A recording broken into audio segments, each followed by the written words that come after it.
Hey guys, today's a half one for me.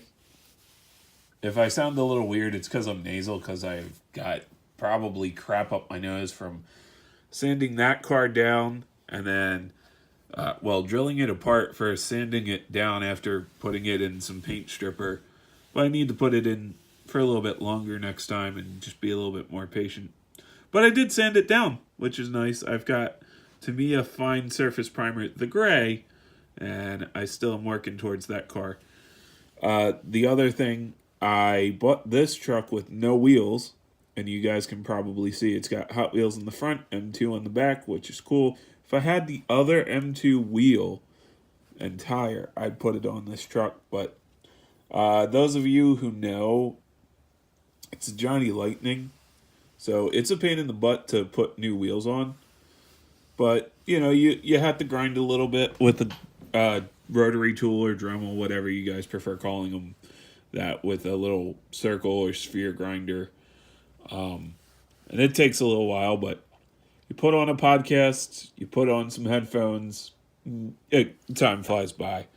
The only reason why I call it a half one is because I wanted to have this stripped by now, like fully stripped, and then use the Tamiya primer and then paint it. But it's a hobby; it takes time. The other thing is, I actually got them drilled apart perfectly.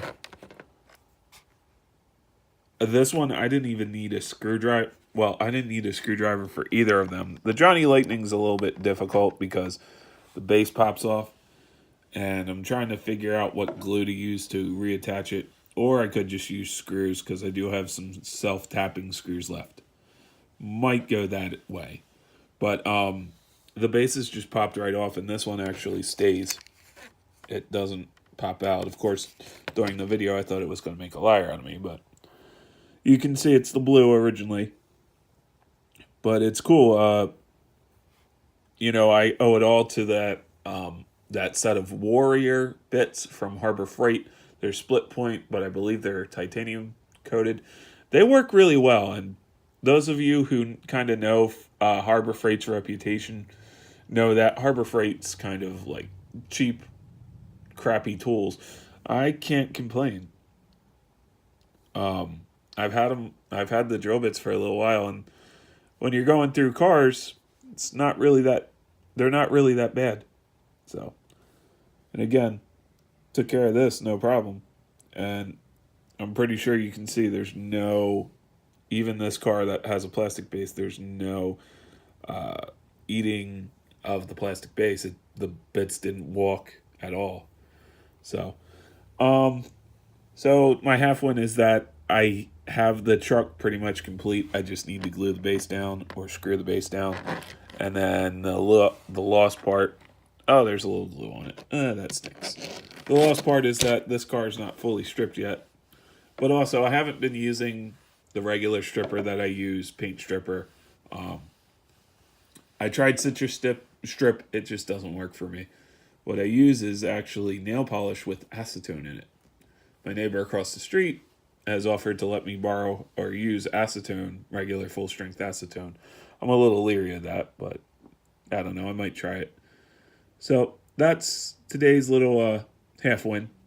So I still think that this Chevrolet looks great. The reason why I got to get the base down, though, yeah, you heard it drop out. With a secure base in this truck, it'll roll perfectly. Oh, it's wet. Hey. Well, that's just the top of my laptop, and it's a little bit of water. It won't hurt it. But the base will stay in place. And, the opening the hood, if I have the base screwed down, the hood won't move and it won't pop out the base. So, anyway. Oh, also, this guy will probably be next on the drilling apart block, on the drilling block. Because, yeah. So that's pretty much it. I'll see you guys in the next one. Later.